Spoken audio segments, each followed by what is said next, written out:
Hola amiguitos, saludos a todos, besitos, muchas gracias por venir a visitar mi perfil, la verdad que me hacéis feliz. Espero que yo pueda proporcionaros a vosotros un poco de distracción, cultura intento también, porque la lectura de los clásicos es cultura. Y bueno, ya visteis en el último relato que leí, que se titulaba Tanino y Tanoto, pues un poco diferente de los demás, no era trágico como otros, no pasaban tantas desgracias. Era un mundo diferente del de ahora, como podéis ver. Allí eran los hombres los que tenían en aquellos tiempos, en Sicilia. Bueno, en España también pasaba algo parecido, ¿no? Aquí en España, a principios del siglo XIX, pues la revolución industrial no habría llegado, como se ve que tampoco había llegado a Sicilia, y bueno, y aquí se vivía un poco como en la Edad Media, ¿no? Un poco de manera feudal, ya veíais, no me acuerdo cómo se llama, el varón no sé qué, que por cierto, habla de que había comprado la baronía en el reino de las dos Sicilias. O sea, se está refiriendo, y eso fue el reino de las dos Sicilias, se acabó en 1860, que lo conquistó Garibaldi y se unió al movimiento de la unificación italiana. Para si a alguien le interesa este tema, tengo un vídeo que subí que se llama El gato pardo, Sicilia y Nápoles, de España, desde la Edad Media, o sea, Sicilia y Nápoles, que era el reino de las dos Sicilias, pertenecieron a España y allí había Borbones, bueno, y antes de los Reyes Católicos. Creo que fue el reino de Navarra, sí, fue el reino de Navarra quien conquistó Nápoles y Sicilia.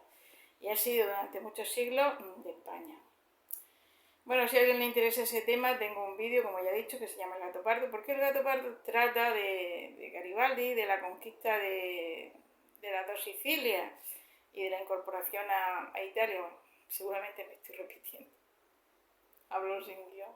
Bueno, si a alguien le interesa ese tema, que vea ese vídeo, que es interesante. Bueno, dice que compró la baronía en el reino de las dos Sicilias. Bueno, yo creo que es una cosa estupenda para el bien público, ¿no? Que un señor, por presumir y por vanidad, pague al Estado por comprar un título, estupendo, porque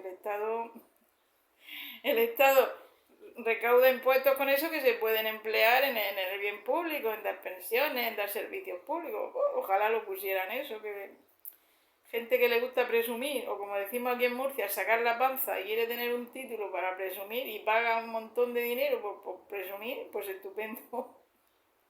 Que tomen nota los estados de ahora, a mí me parece estupendo, me hace esta gracia. Y bueno, voy a empezar con el otro relato, que me he dado cuenta que los vídeos que más se ven son los cortos. Entonces aquí me enrollo yo repitiendo las cosas. Hoy voy a leer otro relato de Pirandello. Os anuncio que he comprado por Wallapop, pensad en vosotros, bueno, y en mí también, porque yo leo los autores que me gustan, ¿no? Me he comprado de Lampedusa, Giuseppe Tomasi Lampedusa, el autor del Gato Pardo, que también era siciliano, relato de Lampedusa.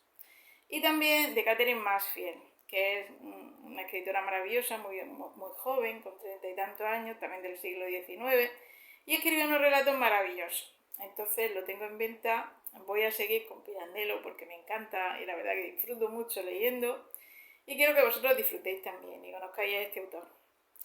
Venga, pues hoy voy a leeros un relato que es cortito, seguro que lo voy a leer entero,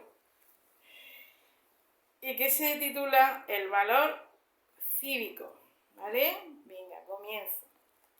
Bruno Celestia, llamando a los hombres tigres, hienas, lobos, serpientes, monos o conejos, tenía miedo de hacer a esas bestias una ofensa que no se merecían, ya que cada una de ellas obraba de acuerdo con su propia naturaleza y obedecía a esta.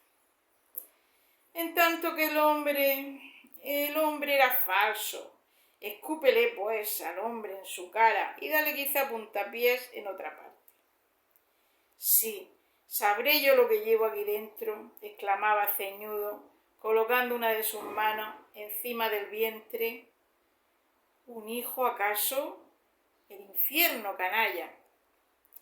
y palabra de honor habría querido tener por boca el cráter de un volcán, el cráter del Etna, al fin de vomitar sobre la humanidad todo el fuego que bramaba en su interior. A pesar de todo, Bruno Celestia, presenciando aquel día desde la plaza del ayuntamiento la distribución solemne de honores del valor cívico, no podía dejar de reconocer, allá para sus adentros, que se trataba de una fiesta hermosa y digna.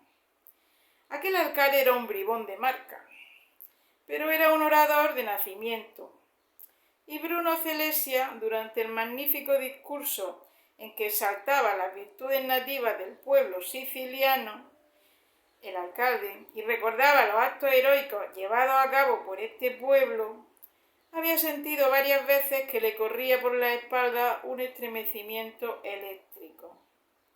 Y mientras tanto se metía en la boca con sus dedos inquietos y se mordisqueaba los pelos de los bigotazos o la punta de la barba rojiza y rizada.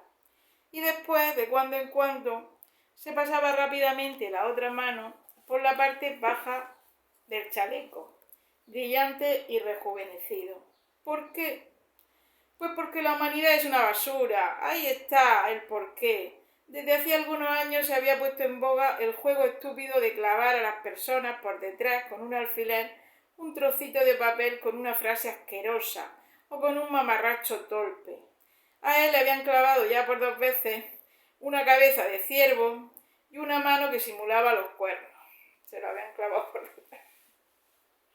¡Cerdo! Muy requete bien. Esta segunda exclamación estaba destinada al alcalde, que en aquel momento recordaba todo lo que el pueblo de Palermo había sabido hacer en las históricas jornadas de su redención.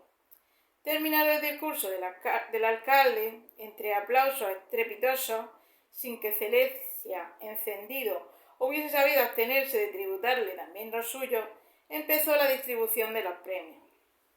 En el amplio balcón marmóreo del ayuntamiento, en el que estaban junto al alcalde sudoroso los consejeros municipales, sus señoras y los mayores contribuyentes muy sosegados, con su abanico en la mano, empezó por presentarse un jovencito moreno, vigoroso, de ojos atrevidos, hermosísimo, que se había metido por 2 veces en una casa en llamas a fin de salvar a una anciana y a un niño.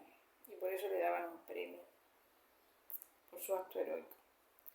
La muchedumbre lo recibió con entusiasmo. ¡Viva Sengrevi! ¡Viva Cartucho Sengrevi!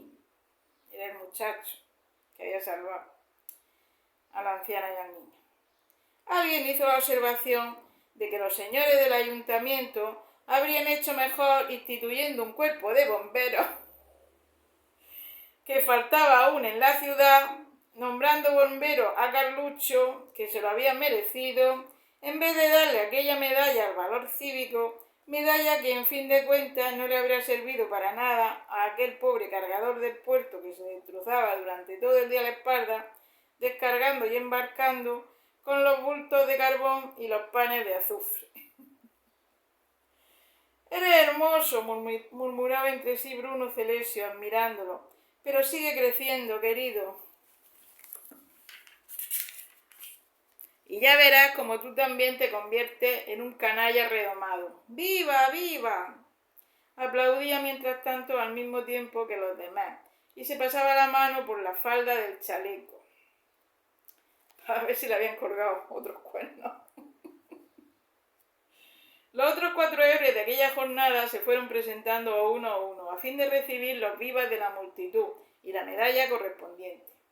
El señor Celestia comentaba en voz baja entre la muchedumbre: «Fue solo un momento. Pillastre antes, pillastre después. Toda la humanidad. ¡Puah! Asquerosa. ¡Viva, viva!». Terminado el reparto de premios, la multitud empezó a desbandarse. Bruno Celestia paseó todavía un rato circunspecto y desdeñoso entre aquella mezcolanza de gente.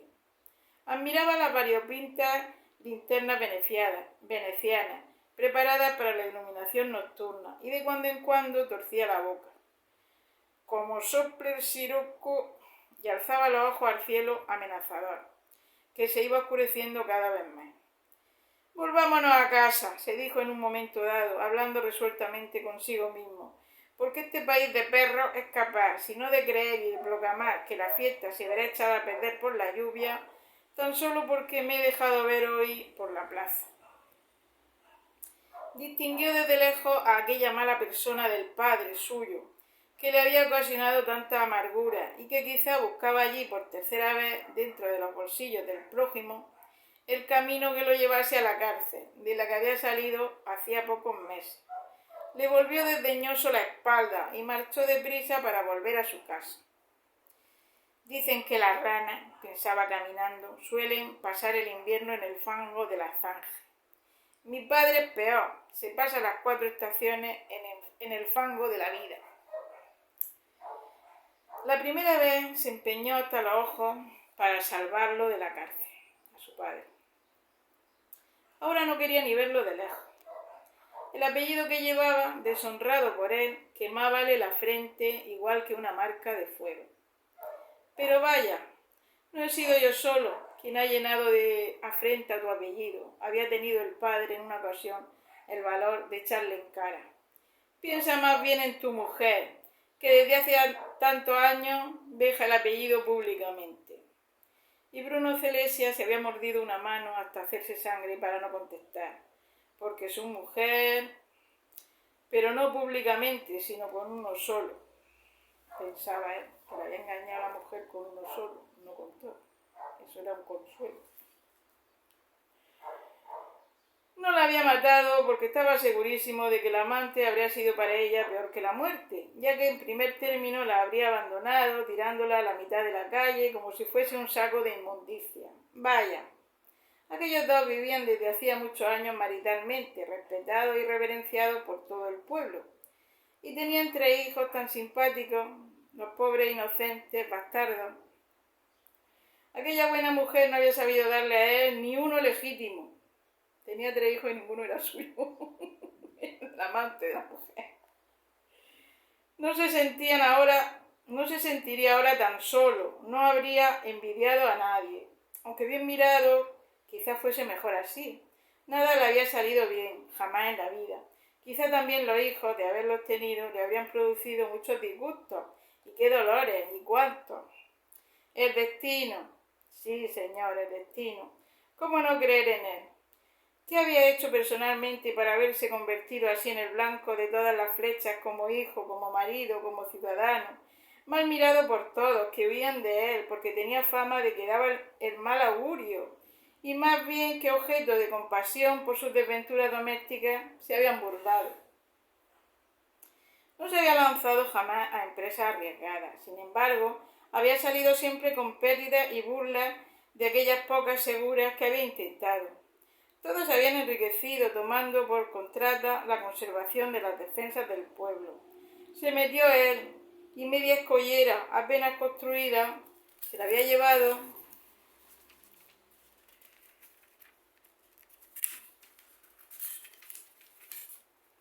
los golpes de mar. Esto es, el mar había recibido en santa paz como trozos de pan los escollos arrojados por otros contratistas. Los de Bruno Celestia no los quiero. ¿Era posible luchar con aquel animalote del mar? Y se había retirado más pobre que una rata. Había encontrado por caridad un empleíto de contable en un banco, pero se precisaba para resistir en él toda la paciencia suya, porque al director no le gustaba su clase de letra, y a él se le venía a la punta misma de la lengua el contestarle que la verdadera porquería era el hacer ciertas cosas, y no el modo como se las escribía él en el libro mayor. Pensando de ese modo en sus desgracias, Bruno Celestia se retiró a casa. Vivía en un extremo del pueblo, del lado del poniente, donde la playa se desarrollaba bajo la altiplanicie margosa, describiendo una larga erosión de forma de media luna. Las pocas casas que allí se alineaban, adosadas a la altiplanicie, estaban excluidas de la vista del pueblo, que se hallaba dispuesto en semicírculo, en la otra ensenada de la playa. Y allí reinaba la paz, una paz inmensa, como estupefacta del infinito espectáculo del mar. Tuvo que darse prisa en los últimos pasos, porque ya la lluvia empezaba a caer y se hacía cada vez más espesa. El mar estaba intranquilo, revuelto y se alborozaba, de un lado al otro bajo la apremiante amenaza del cielo preñado de enormes nubes negras. Las olas, hinchándose, empezaban a chocar las unas con las otras y no lograban todavía romper. Únicamente hervía un rato en faja una breve espuma rabiosa, aquí y allá, por encima de los crespones erizados. «Quiere pegar dentro de lo lindo», suspiró Celesia, mirando detrás de los cristales del balconcito. En realidad, el cielo se escondió al poco rato como en una caverna, y fue durante algunos momentos de una melancolía asombrosa, espantosa. De rato en rato saltaba una ráfaga rapidísima sobre la playa, levantando un torbellino de arena. Estalló finalmente el primer trueno formidable, y fue como la señal de la tormenta. Bruno Celesia cerró la contraventana, encendió la lámpara de petróleo y fue a sentarse frente al viejo escritorio para reanudar, como tenía por costumbre, la lectura de un voluminoso libraco en el que se narraba la historia del descubrimiento de América. A cada nuevo estallido del trueno se estrechaba de espaldas y estiraba el cuello. «¡Firme, santo Dios! ¡Bombardeemos!». Se le representaba en la memoria aquellas pobrecillas linternas variopintas de Venecia dispuestas para la iluminación y se reía para sus adentros. Llevaba leyendo casi una hora cuando le pareció escuchar entre el fragor incesante del mar gritos del lado de la playa. Marchó hacia el balcón, abrió una contraventana y de primera intención un relámpago lo encegueció. Tremendo espectáculo. Sí, allá lejos. ¿Qué había ocurrido? Había mucha gente defendiéndose como mejor podía de las oleadas que levantaba el mar furioso. Ya sí, gritaban. ¿Qué había ocurrido? Cogió el sombrero y corrió para ver. En la horrenda y fragorosa oscuridad temblaban aquí y allá sobre la playa alguna lucecita asustada de una linterna que se guarecía debajo de una capa, de un chal. Una gran muchedumbre había acudido hasta allí, hombres y mujeres, que guardaban temblorosos, llenos de ansiedad, la repentina luz de un relámpago para entrever sobre el mar una lancha, zarandeada horriblemente por la ola y por el viento. Mientras tanto, algunos se afanaban repitiendo que no había nadie en la barca, que el mar había arrancado a esta de la playa, del lado de allá del muro de defensa, donde estaba varada en seco. Por el contrario, había otros que juraban y perjuraban que habían distinguido a un hombre que gesticulaba, así, e imitaban los gestos desesperados. Y otros, en fin, contaban que aquel día habían salido del puerto muchas lanchas, con rumbo a los